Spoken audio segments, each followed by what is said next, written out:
Hey everyone, it's great to see you back again this week. We last week talked about the story of Joseph being the favorite son of his dad, getting the big special robe full of many colors and with long sleeves. And we learned that his brothers, his 11 brothers, didn't like him, threw him into a pit, and sold him off to slavery. But today, we're going to learn about what happened to Joseph while he was in slavery. And we're going to see that even though he was in slavery, God was with him in the good times and the bad times.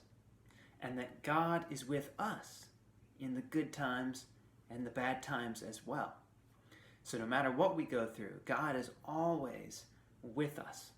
So we're going to sing a song or two, and then we'll come back together and we'll learn about Joseph on his trip to Egypt and what he did when he got there.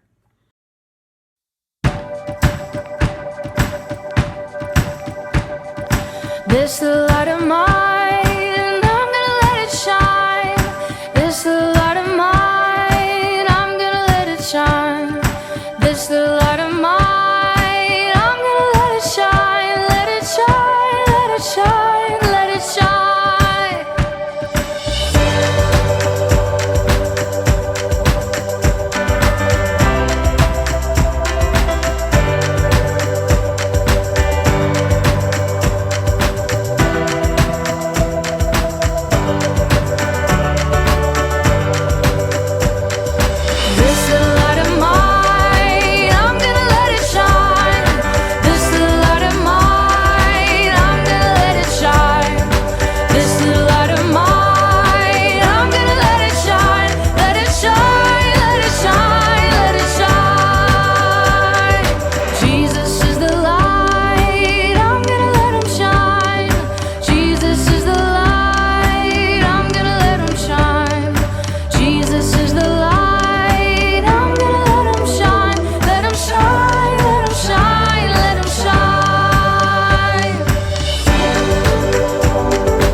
Matthew 5:16. Don't hide your light, let it shine for all.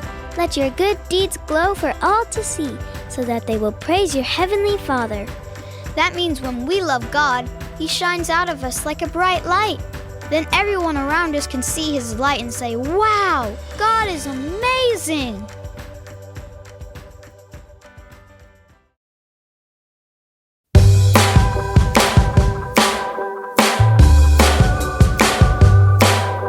the joy, joy, joy, joy down in my heart. Where? Down in my heart. Where? Down in my heart. I've got the joy, joy, joy, joy down in my heart. Where? Down in my heart to stay.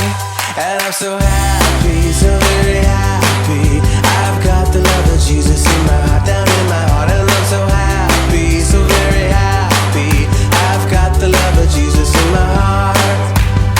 What else you got? I've got the peace that passes understanding down in my heart. Where? Down in my heart. Where? Down in my heart. I've got the peace that passes understanding down in my heart. Where? Down in my heart to stay. And I'm so happy, so very happy. I've got the love of Jesus in my heart, down in my heart. And I'm so happy, so very happy.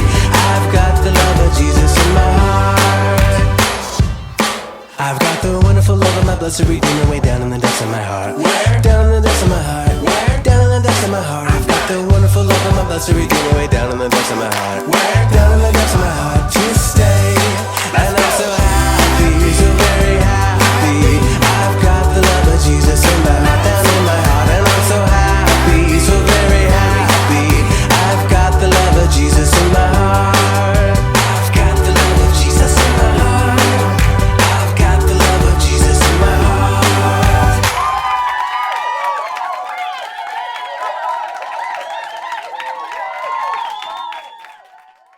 Today we're going to learn that God is with us in the good times and the bad times. Now, when I was in school, I remember having to take a backpack with me to school, kind of like this one. And when I would take a backpack to school, every year it seemed like it got heavier. For the first year when I was in kindergarten, I didn't need a whole backpack even this big, because all I had was a few little books to put in there, and some papers and some pencils, but there wasn't a whole lot in. So I put those books in my backpack, and I would carry it off to school. But as I got older, more books had to go in. So I remember you get to first grade, and you've got to put in a couple more books, right? And they're a little bit bigger. You know, they're not the small, tiny ones anymore. So because you got to learn more things. So you put those in your backpack. Then you put it on your back, and it's a little bit heavier. And then second grade comes, or first grade comes. You've got to put even bigger books in your backpack, and more papers, and more things. So you put that on, and it gets a little bit heavier than this year, and it's starting to kind of not close very well. So you've got to close it up, make sure it's all zipped, and you put it on your back, and it's a little bit heavier than it used to be. And every year like this, it gets heavier and heavier. But just like Joseph, what we're going to learn about in our story, when our backpacks get heavier, no matter what's going on, maybe they're heavier because of school, maybe it's other kids are being mean to us, maybe we feel like we're being treated unfairly, maybe we're just sad because we aren't having a hard time making friends. But whatever it is that's so heavy that weighs us down and makes us sad, we can take that to God, and we can take off our backpack or whatever it is that's making us feel slow and heavy, and we can give it to God and say, God, all this is so heavy for me right now. Could you help me hold it? Could you help me carry it? The story we're about to hear today about Joseph tells us exactly that's what Joseph did. And we're going to learn how we can do that too. If you remember the story from last week, Joseph was his dad's favorite son. And his dad gave him a coat with many colors. You can see all the little lines here, all the different colors of his coat. And that showed that he was his dad's favorite. And Joseph's brothers didn't like Joseph being his favorite. They wanted to be the favorites themselves, and so they were very jealous of Joseph. In fact, so jealous that they decided to throw him into a pit. And that was one of the worst things that could have happened to Joseph. They threw him into a pit, all the way into a deep, dark hole, and there he waited and waited until a little while later, a caravan of people came by. A caravan is just a group of people that are traveling somewhere. So these were travelers that had come all the way from a far distant land, and they were on their way down to Egypt. And they saw that Joseph was in the pit, and they offered to Joseph's brothers that they would pay for him and that he would become their slave. He would have to work for them for no money, without pay, for a long time. And so Joseph's brothers, they sold him. They sold him for 20 pieces of silver. They handed over the money to the Egyptians. They said, "Here, take our brother," and they took the money. Well, Joseph made it down to Egypt, now in slavery. And he was very sad. He was very sad. But when he got there, he got hired by a man named Potiphar. And Potiphar was a very wealthy man. Potiphar had a house, and he had lots of servants. He had lots of livestock. And he put Joseph in charge of all of his things because Joseph turned out to be a really smart guy. Potiphar wasn't the only one that noticed Joseph. Potiphar's wife also noticed Joseph, and she wanted him for herself. She wanted a kiss. She wanted Joseph to love her just like her husband loved her. And this was not good. This was not good at all. And Joseph said, "No, I trust in God, and he would never let me do something like this." So he said no.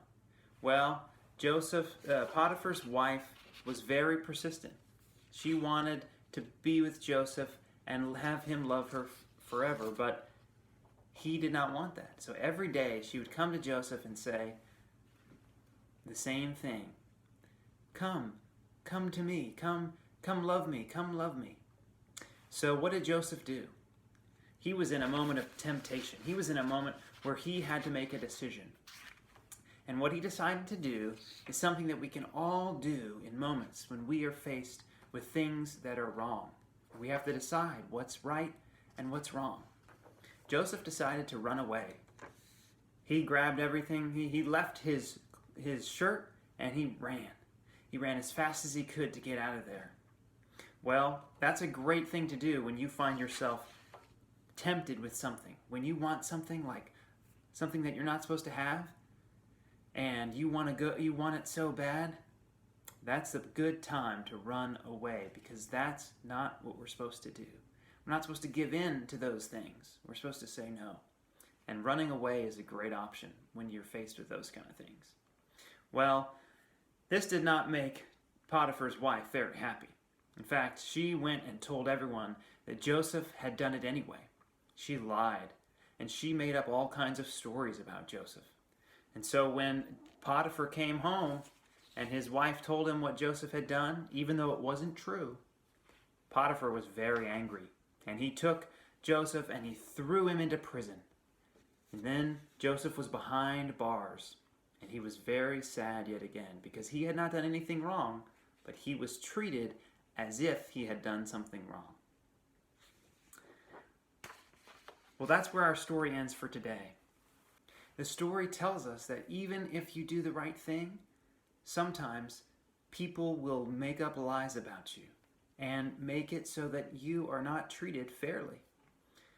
Now, when things aren't fair, what do?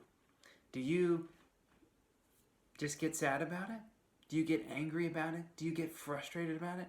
Or do you pray to God and say, "God, I am not treated fairly, but I give my life into your hands"? Well, that's what Joseph decided to do. He said, "God, I haven't been treated fairly, but I give my life into your hands."